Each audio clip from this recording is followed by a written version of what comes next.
Good afternoon and good evening to our friends on the East Coast. Welcome to Mountain Minds Monday, a program of Tahoe Silicon Mountain.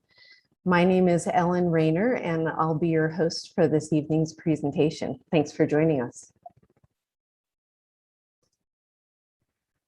Tahoe Silicon Mountain is a local nonprofit here based in Truckee, California, right near Lake Tahoe. And we've been around for a little over 11 years now. We've been running a monthly program called Mountain Minds Monday, which is our monthly speaker series. It's the second Monday of the month. And for now, we're still doing this virtually, but looking forward to being back to in person. You can find our past events on our YouTube channel. A quick link to it. It is case sensitive, but bit.ly/YouTube TSM, or just look for Tahoe Silicon Mountain and find us there. When we get back to in-person events, we'll also be holding an Entrepreneurs Roundtable the first Friday at 4, which we do at the Lyft co-work space, and that's actually where we're broadcasting from today. Next month's event, we're going to be hearing from the Kid Zone Museum, and late breaking news, we're going to call the topic next month Creative Play for STEM, Science, Technology, Engineering, and Math. And I'm going to throw in an A and say STEAM, because more and more we're saying STEAM, where the A stands for art, and that relates to the folks who are listening today. So our speaker is the executive director of the Kid Zone Museum, and she'll be with us on October 11th at 5 p.m. Pacific. The best way to stay informed is to join our email newsletter. We just send a few notes per month, and it's just about coming events. You can also participate with our community in our Facebook group and subscribe to the YouTube channel. Once you've subscribed to the YouTube channel, you'll get an alert when a new presentation becomes available. And a lot of times you'll find it's something exciting you forgot was coming, and it'll remind you to join us. So bit.ly/YouTube TSM, or just search for Tahoe Silicon Mountain on YouTube and join the channel. We do have a suggested donation of $5. You can go to TahoeSiliconMountain.com, and in the upper right is a donate button. And the reason we do have that $5 donation is we do have overhead being a nonprofit and want to continue bringing this to you.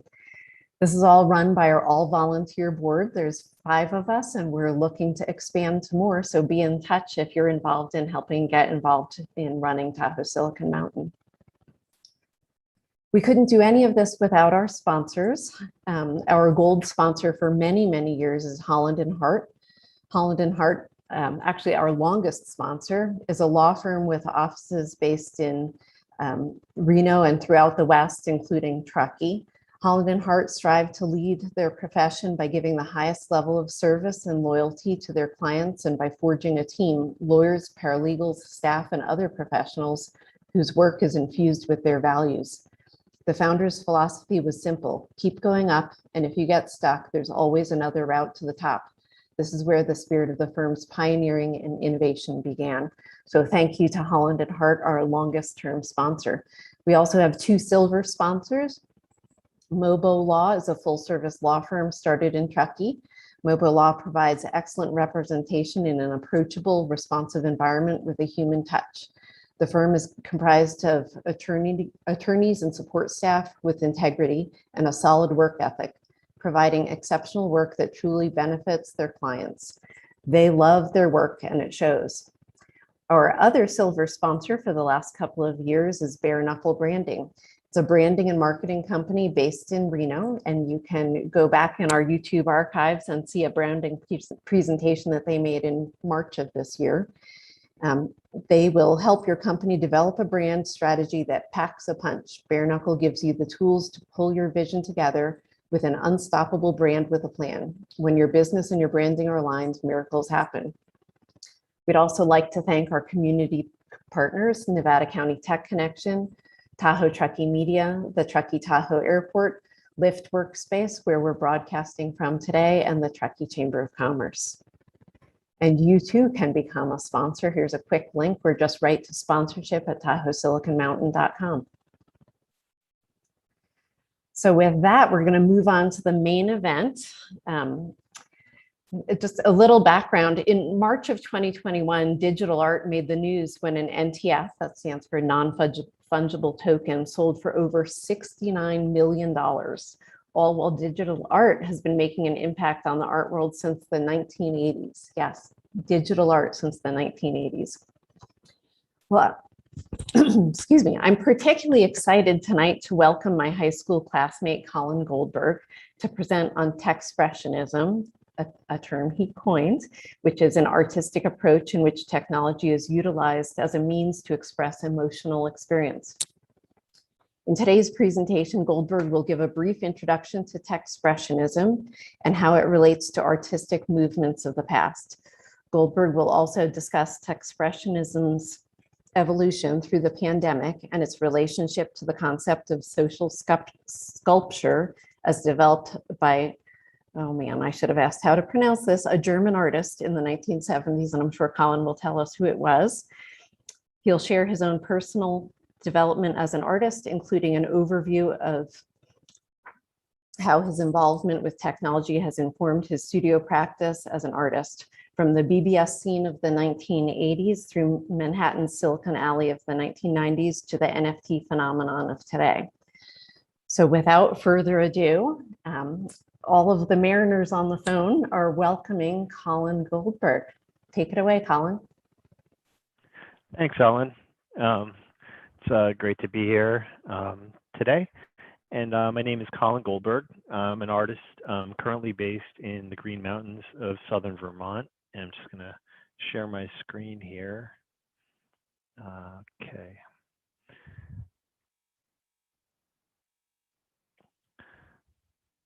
So I'd like to thank Tahoe Silicon Mountain for hosting this presentation. And also I'd like to thank you, Ellen, for inviting me to speak today.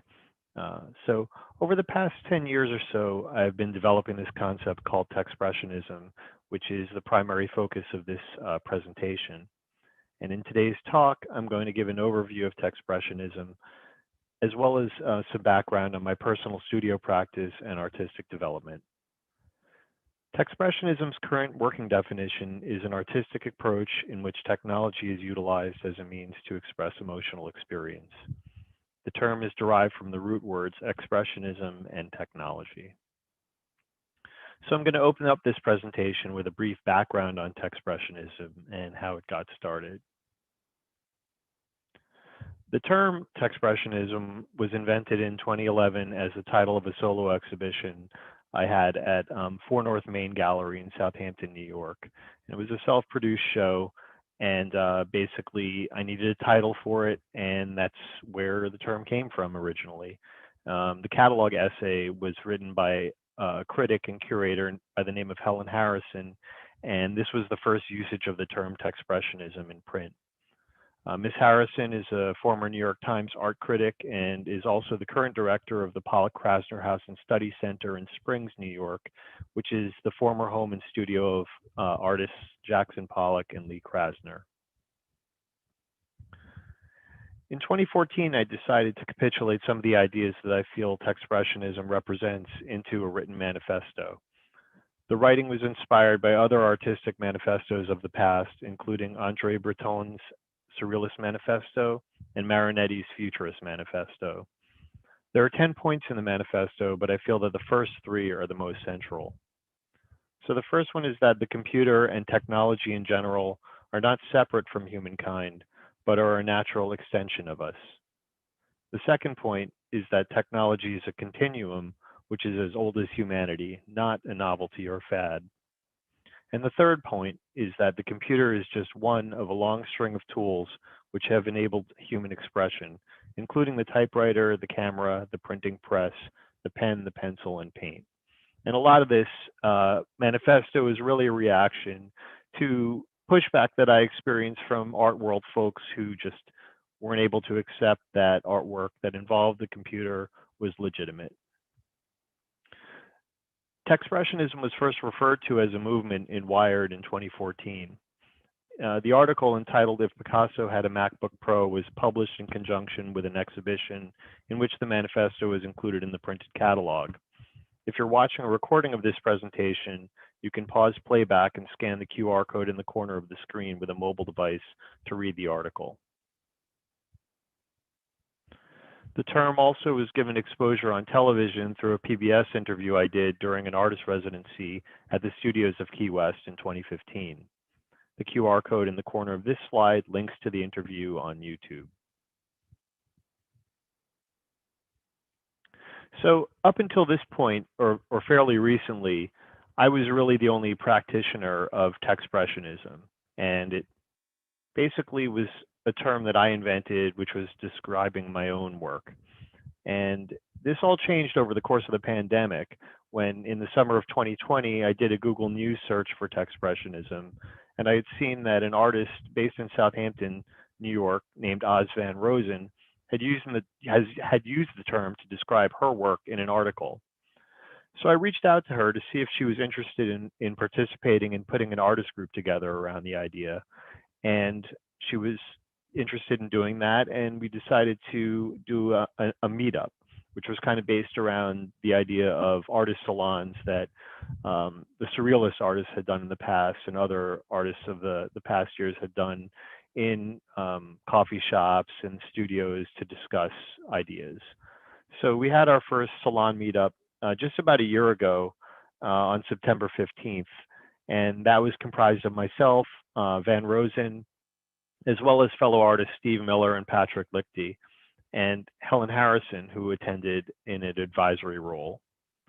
At this meeting, we established the current working definition of Techspressionism and the goal of bringing it into common usage as a term of art historical nomenclature.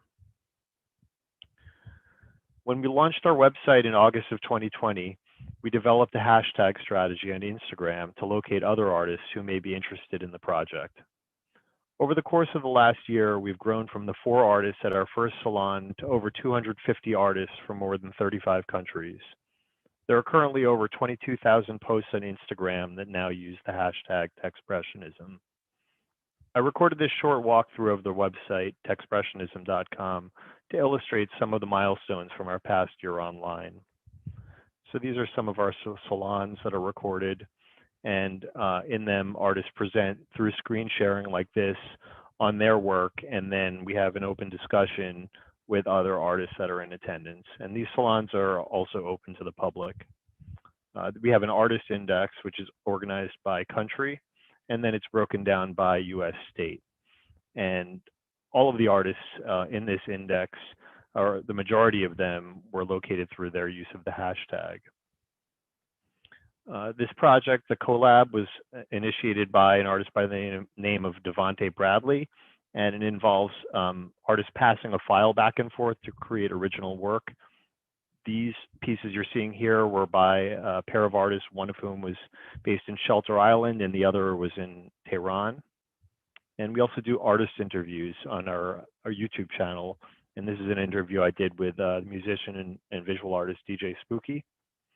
And this is an exhibition that we had that opened up in May called NFT Now, that was curated by an artist named Ann Spalter, who taught some of the very first digital art classes at Brown University and Rhode Island School of Design. And that was one of the first online exhibitions of NFTs, in which all of the different pieces actually link to the NFT on the platform that they were minted.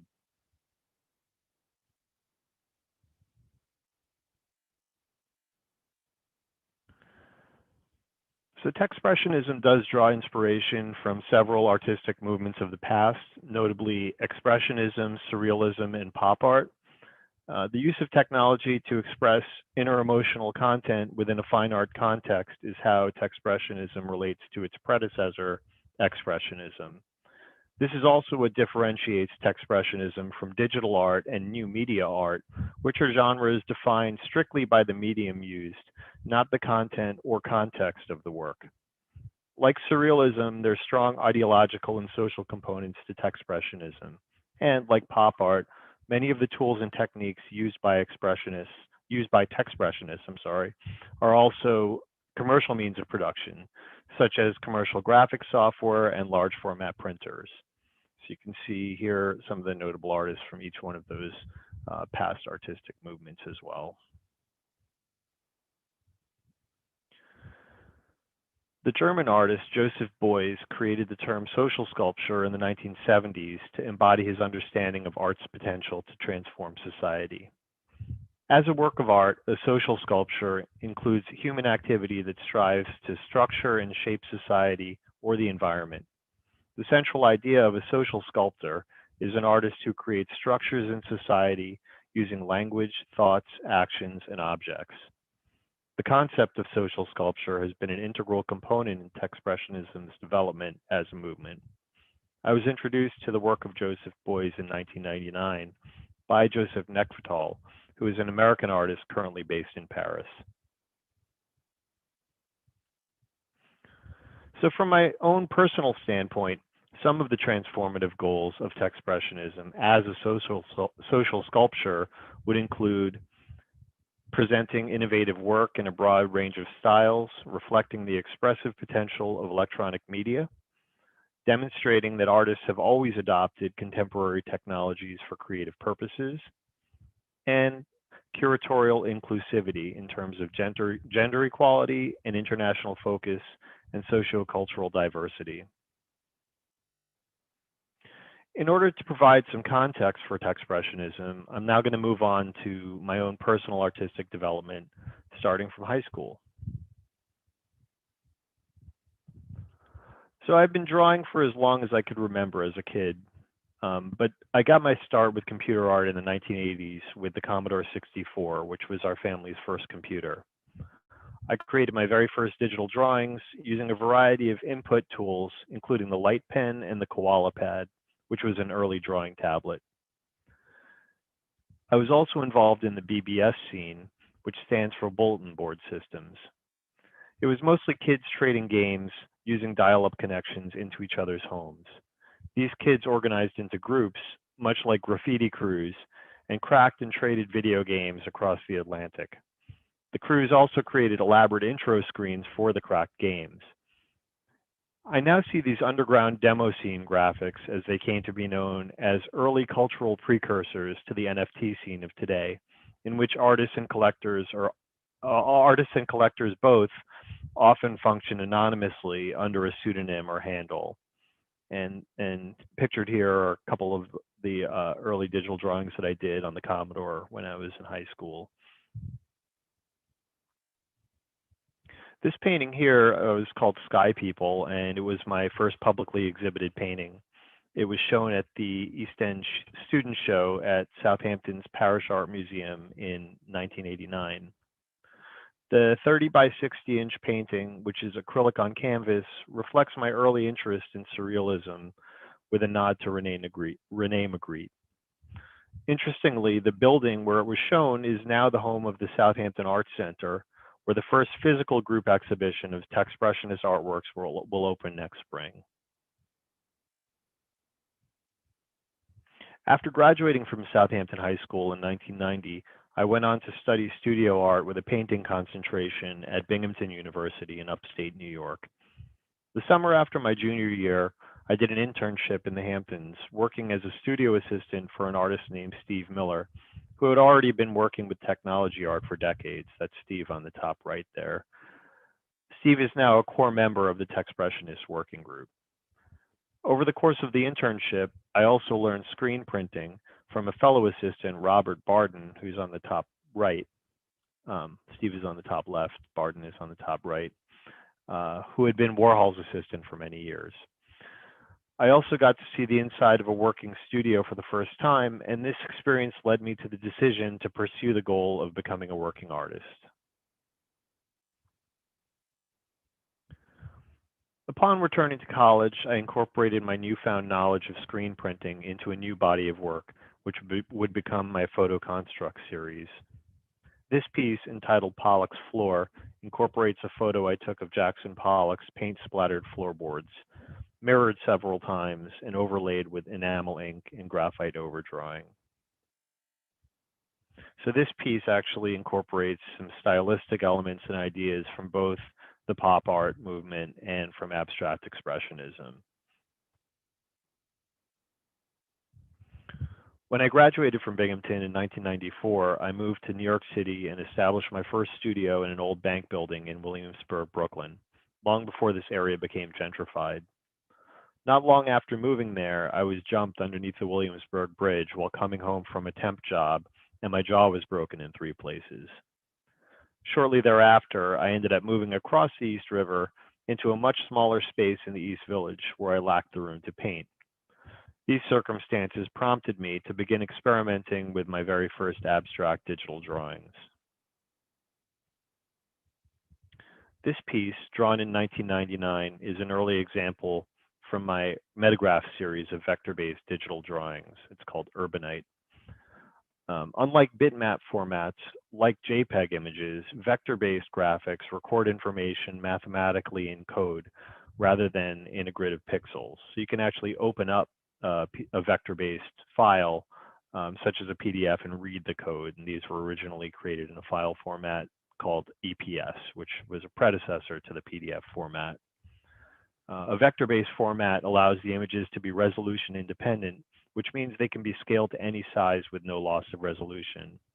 And this piece became the basis for my first audiovisual NFT over 20 years later. To support my studio practice, I worked as a freelance designer and coder. My first job was at a small multimedia shop in New York's East Village. The owner of the shop came in one day and said, "Hey, there's a new way to distribute multimedia globally. It's called the World Wide Web. We've got to get in on it." These are 2 early websites I designed and coded in the mid-90s, which were the launch websites for Popular Science and Golf magazine. And I created these when I was a freelancer at Times Mirror magazines during that time period. Fast forward to 2005. In that year, I actually had a breakthrough moment in my sort of artistic development when I ran a painted surface through my inkjet printer for the first time. I experimented with this for a while and ended up removing some of the rollers and paper guides to allow the thick substrate to pass beneath the print heads. And this is an early example from my wireframe series. It's a work on paper. Later in 2005, I enrolled in the MFA Computer Art program at Bowling Green State University in Ohio. And while a graduate student, I had my first solo exhibition at the Hudson Gallery in Sylvania, Ohio, which is a suburb of Toledo. The show was called Wireframes, and this work on paper, entitled Portals, was one of the works that was sold in the exhibition. As a graduate student, I also had access to tools used by the engineering students, such as a commercial-grade laser etcher. I used the laser etcher to create a series of works in wood and stone, including this piece, which is a laser-etched marble panel. The painting shown on the left, entitled Pollock Studio, was my first painting accepted into a public collection. The work incorporates photos I took of Jackson Pollock's studio and backyard. The original photos are shown on the right. This 17 by 11 inch piece is one of my earliest works on canvas combining painting and digital printmaking. It was accepted into the permanent collection of the Pollock Krasner House and Study Center in 2005. My maternal grandmother, Kamiye Ibisu, was an accomplished practitioner and teacher of Japanese Shodo calligraphy. She studied and taught Shodo in both Japan and Honolulu, where she was born. Here she is trying out my graphics tablet in 2006, and my mother Kikue is with her in the image on the right.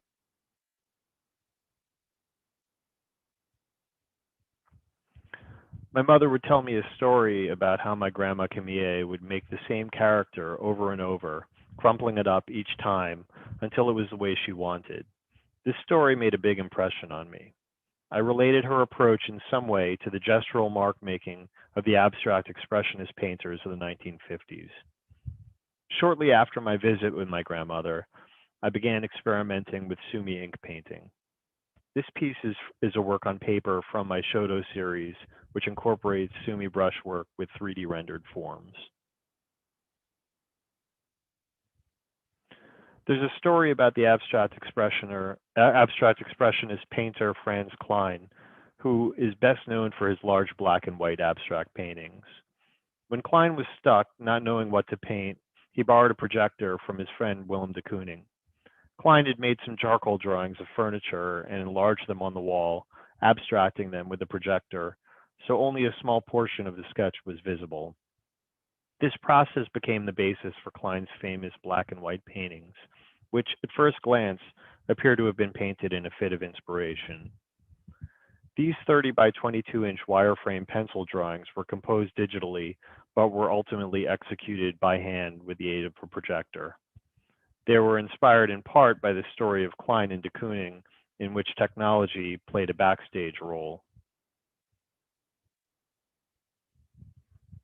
I continued to experiment with materials, and in this 2012 painting entitled Paravirtual Orbit, it was one of the first pieces in which I printed directly on top of an oil painting. And after the print layer, which is the line work, I worked back into this piece with more oil paint and some gold and silver leaf. My wife Donna and I eloped in 2013, and we were married in Key West with only an officiant and a photographer present. The day before we tied the knot, I got a call from the chairman of the Pollock Krasner Foundation, who told me that I had been awarded one of the foundation's artist grants. It was a huge honor to receive the grant and a great wedding present from Jackson Pollock and his wife Lee Krasner, who established the foundation after her husband's death. I used a portion of the grant funding to purchase this large format printer, which I'm still using in my studio today. This photo was taken when we lived in Orient Village on Long Island's North Fork. This is an installation view of works from my biomorphic series. They're digitally composed works hand-painted in oils on linen. The paintings were inspired in part by Japanese woodcut artists such as Hokusai and Hiroshige. They were exhibited as part of a solo exhibition at Glenn Horowitz Bookseller in East Hampton, which opened shortly after our daughter Aya was born in 2014. These are two works on paper from my wireframe series, combining India ink wash and digital drawing. They were acquired by Stony Brook Hospital and taken into their permanent collection in 2018. The acquisition included 5 works on paper as well as a painting. My COVID test series is a set of 4 60 by 40 paintings on linen, incorporating imagery from cell phone photos captured during our family's drive-through COVID-19 testing experience at Stony Brook University on Long Island. Having had open heart surgery a year prior and exhibiting some COVID symptoms, my cardiologist urged me to get tested, along with my wife and daughter, who were also symptomatic at the time. The creative process behind these works provided some level of catharsis within this very surreal situation. These paintings will be publicly exhibited for the first time at the Museum of Contemporary Art, Long Island, this coming November.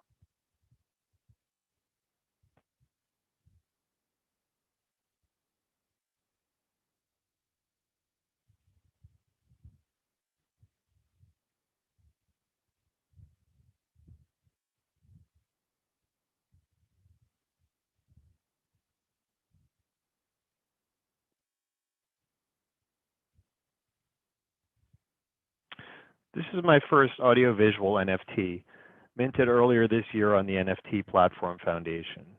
Unfortunately, you probably can't hear the audio for it because my audio is coming through my headset, but you can see and hear this piece on Foundation.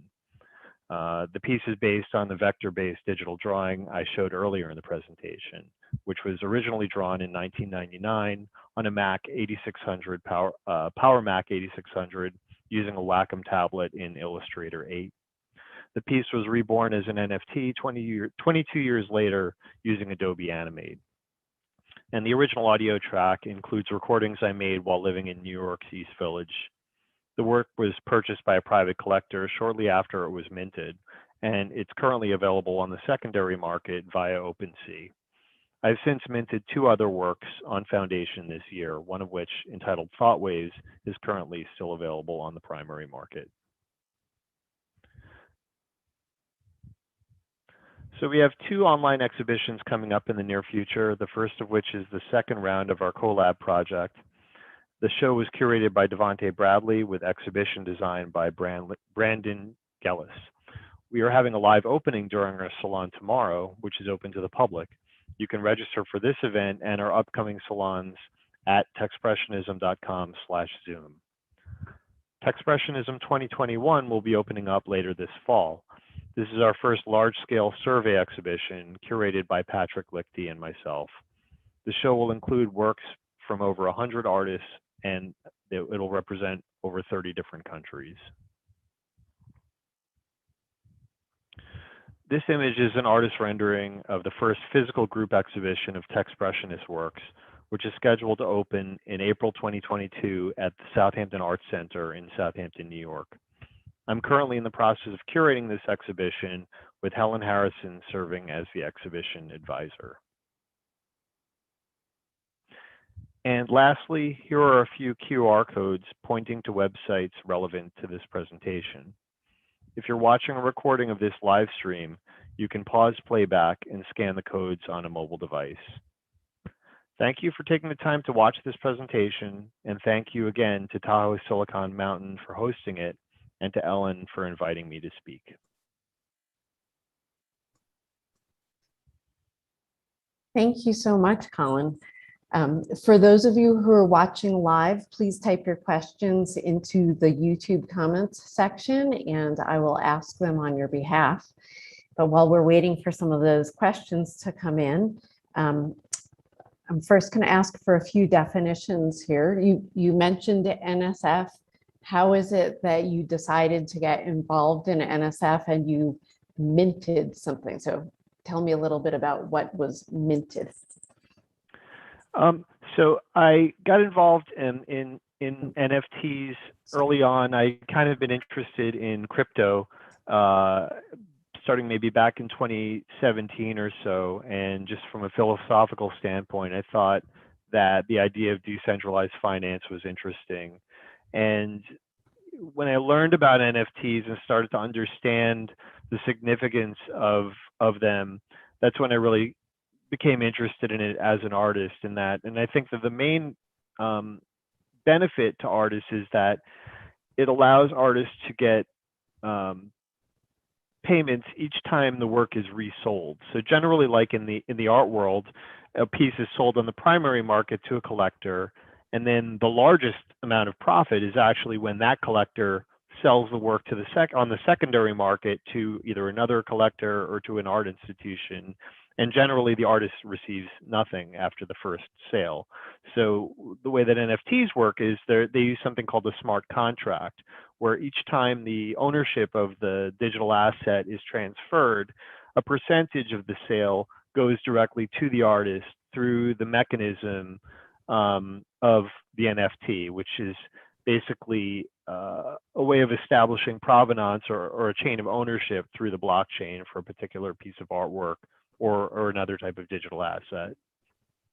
And I kind of learned actually about it largely through the community of artists, the Techspressionism community. Ann Spalter in particular is one artist who was extremely knowledgeable, and I had asked her early on if she was interested in curating the NFT Now show because of her kind of level of understanding of NFTs, and she was very generous in sharing that knowledge with the rest of the group. Wonderful. And you used the word minted. What does that mean? So minting an NFT basically means it's sort of the equivalent of publishing something on the blockchain. So when something is minted, it's recorded onto the blockchain, generally the Ethereum blockchain.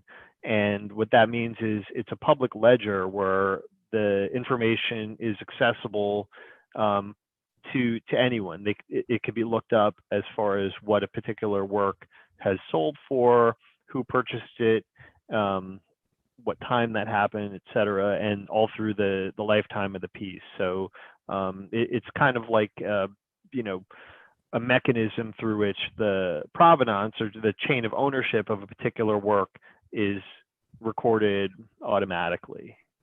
Okay. And are there competing blockchains for art, or is there one main thing? There are actually. There's multiple blockchains. There's a platform called Hic et Nunc, which uses a blockchain, a cryptocurrency called Tezos, which is sort of different from Ethereum. there's a lot of different, I guess, cryptocurrencies out there. Some platforms use proprietary cryptocurrencies, but Ethereum is really sort of the standard as far as the majority of NFT transactions go. And there's a platform called OpenSea in which it's sort of like a cross-platform clearinghouse where work that's sold on different Ethereum-based NFT platforms can be searchable, almost like an eBay of NFTs in a way. Our audience wants to know about the works of art, the 3 pieces behind you. Okay. So those are pieces on linen, and they're actually called the 623 variations. And the reason for that is a lot of times I incorporate significant numbers into my work. When I'm creating work in software like Adobe Illustrator, for instance, a lot of times I'll plug in a number to do a mathematical transformation, like when I'm rotating a form in space, for instance. So a lot of times I would use 23 because I was born on December 23rd, or I would use 71.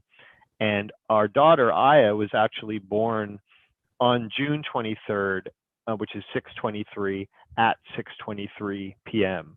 And she was born at Southampton Hospital.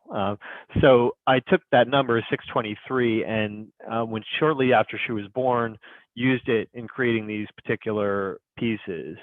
So they have that sort of personal significance. And the medium is their pigment print. So the black part, the digital composition, is digitally drawn, and they're printed onto painted surfaces, and the underpainting is kind of like a pearlescent latex glaze. So the next question, is NFT changing the landscape for artists on a broad scale in the way that many artists can now be compensated through the NFT economy? I think it is. And I think that a lot of artists that never would have thought of themselves as, being commercially viable, or finding a different audience with the NFT world, in that I think the majority of people purchasing NFTs are not traditional art collectors. They're younger collectors who probably, have made some money on Bitcoin, or who have made some Bitcoin on Bitcoin. And instead of cashing it out and turning it into fiat currency, they're more inclined to purchase assets with cryptocurrency directly. So I think, it also has opened up, I think, a lot of opportunities for younger artists and people who are code-based artists and people working with technology in general. So the next question, beyond your Techspressionism salon, which sounds amazing, do you have favorite conferences to connect with fellow Techspressionists? I mean, most of it has really happened sort of organically. I know that some of our the artists that are involved in the project are more sort of entrenched in academia than I am. So I know that there's conferences like SIGGRAPH, which is sort of an academic conference, and there's one called Isaiah, which I think stands for the International Society of Experimental Artists.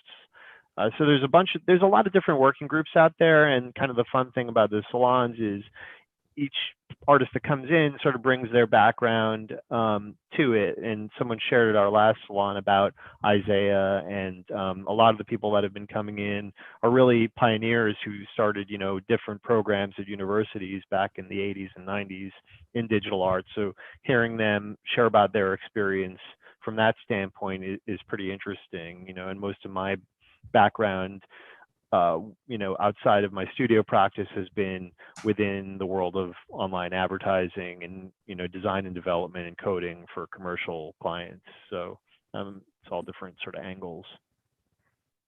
Next question, what platforms should we be keeping an eye on? Well, I mean, I guess, as far as NFT platforms go, I think that, I'm partial to foundation.app, which is the platform that I mint my NFTs on. Super Rare is also a very good curated platform. There's a lot of them out there. Rareable is another platform that's extremely popular. And I think NFTs extend beyond what's considered fine art into things that are the equivalent of maybe what, you know, the modern day equivalent of baseball cards. Even though baseball cards exist now, I think kids and maybe a couple decades ago it would have been Pokemon cards, and now they're these sort of digital equivalents of that are also digital assets. So I think the fine art applications are they're one place to look, but I think the NFT technology is something that's going to be used for a much wider range of digital assets. Coinbase, I think, is an extremely important platform to watch as far as just the general development of crypto.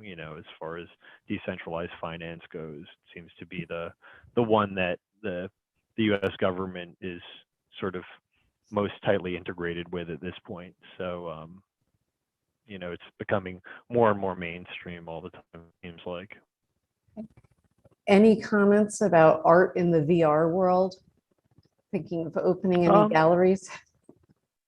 Yeah, well, I mean, there's so many different ways to look at VR. I, recently got an Oculus headset and have been playing around with that using there's software called Tilt Brush, which Google has developed, which allows you to paint with the headset and sort of the handheld devices. So there's a platform called AltSpace VR that you can experience VR art through an Oculus headset. And then there's sort of web-based VR, like we are partnered, Techspressionism as a working group is partnered with a platform called Kunstmatrix, which is a German virtual exhibition platform. And we use that for our online exhibitions. And that's a browser-based VR. So, it's more like sort of 3D, a 3D environment. So during your talk, you mentioned the technology of the day being used in art forms over time. Anything you can share about what the innovations in technology that turned into art were, centuries ago? Yeah, well, I mean, I think that what we consider modern art today, like Picasso and even Van Gogh, those artists' styles really evolved as a reaction to the development of the camera, where prior to the development of the camera, the only way that, say, royalty or religious sort of figures could have realistic images created was through an artist painting them, and you have the old masters of the Renaissance and everything like that. And then when the camera was developed, it sort of created a dilemma for artists in that here's this machine that can create a perfect facsimile of reality instantly. So painters started to, digress from a realistic representation of reality. And that's really when things like Impressionism and then later Expressionism started to develop kind of as a reaction to the camera. So that's sort of one instance, what I consider probably one of the main sort of turning points prior to the development of the personal computer, in which the way that people think about art and even just sort of artistic styles changed and evolved in a reaction to technology. So a little bit more of a finance question. Art has often been used as a means to disguise international transactions and tax avoidance. Are there any reporting criteria for NFTs? Well, I mean, that's probably outside, it's above my pay grade. But I think that, when it comes to cryptocurrency transactions, I believe that, platforms like Coinbase are audited, by the IRS. So if there's a large amount of cryptocurrency that comes in, it's seen as, it's visible. That being said, Coinbase is certainly not the only cryptocurrency exchange out there. And I'm sure that, like cryptocurrency in general, there is quite a bit of usage of that, in sort of nefarious ways. But I wouldn't say necessarily any more so than sort of traditional object-based value transfer, so to speak. So, I think that there's a lot of fear around NFTs and around cryptocurrency, I think, because it's a difficult thing to understand. But, it's not something that is outside of the ability of the US government or other world governments to sort of cope with. I believe that the second largest holder of Bitcoin, or maybe it's even the first largest holder of Bitcoin, is actually the FBI, who seizes Bitcoin when they crack down on illegal enterprises. So I'm not sure exactly what I'm asking here. I'm repeating a question from the YouTube comments.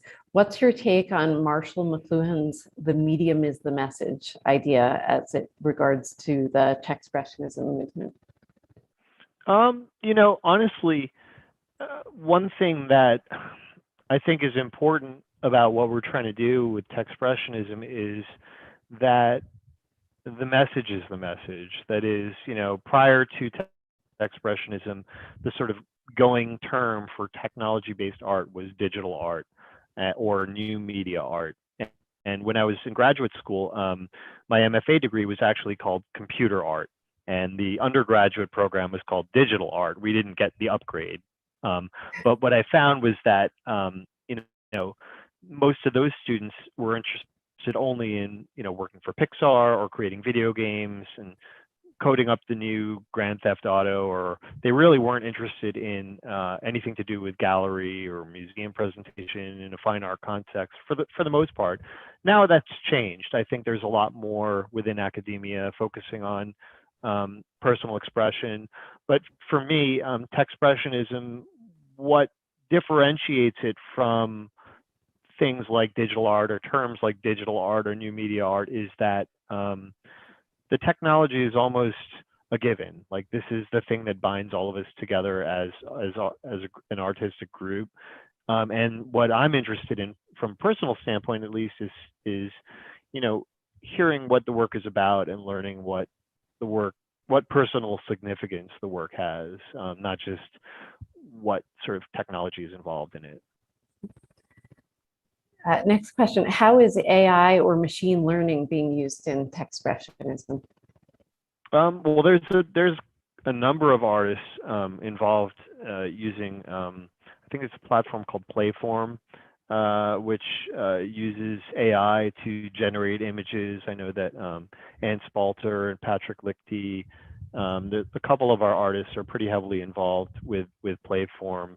Michael Price is another one, and working directly with the developer of the platform on different artistic applications. And yeah, there's quite a number of artists actually involved doing AI work. And one of the artists that I interviewed as part of this project is an artist named Andrea Bonaceto, who's an Italian artist based in London. And he actually created, I believe it was the first NFT collaboration with a humanoid robot that was developed by a lab called Hanson Robotics in Hong Kong. So he did an NFT in which he did a portrait of this robot, which looks like a human female, but actually is driven by AI. And then the AI component of the robot actually completed the piece through like colorizing it and doing some other stuff. So it's on our site under the interviews tab, and he's a pretty interesting guy. Interesting. I'm going to ask if you would put your resources back up on the screen and ask a question. We oftentimes have a pretty good sized high school audience, and I'm curious, what advice would you give to high school students who are thinking about making a career in the fine arts? Sure. Okay. So can you see the resources tab? Yes. Okay, good. So yeah, as far as high school students go, I mean, geez, that's a tough one. It's a different world today, than it was when I was in high school, or when we were in high school, in that, just the existence of things like Google and the smartphone, where you literally can just take a device out of your pocket and learn about any particular subject, even, order almost any product and have it delivered to your door. So I think that, taking initiative and learning on your own the things you're interested in is really important. And I think that there's so much information out there on platforms like YouTube about coding and different sort of graphics techniques and things like that, that you know, being a self-starter is kind of, I think, really much more possible than it was in the past. And I think that's going to be what sort of, you know, is going to allow people to really propel themselves in the direction they want to go as young people.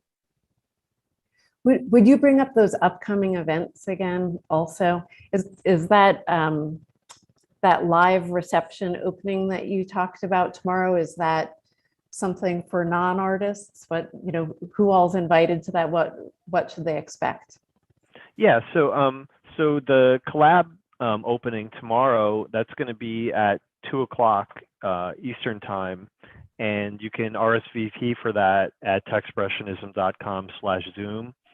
And that RSVP will give you a link that will be for all upcoming salons. So we meet every 2 weeks, every other Tuesday at that same time at 2 p.m. Eastern. And generally at the salons, it's artist presentations, like maybe 2 to 3 artists present on their work for, I don't know, a half an hour or so each. And then we kind of open it up for discussion. And it's a really interesting sort of, you know, meetup where it's kind of based on just the idea of people hanging out at like maybe a cafe or a studio and talking. So, but this one that's tomorrow is a little different in that we're having an opening reception, and that's going to be, you know, happening during the same time period that we usually hold the salon. But those are open to anyone that wants to attend. Great. Well, the whole Tahoe Silicon Mountain audience is very excited to hear about Techspressionism directly from the person who coined the term. So thank you so much for your time today, Colin. With that, we're going to wrap things up. A big thank you to you, and hope to see everyone back next month. So always the second Monday of the month. And next month, we'll be hearing about creative play for STEAM. That's my own creative play for STEM or STEAM. So see you all next month, second Monday, 5 p.m. Thank you so much.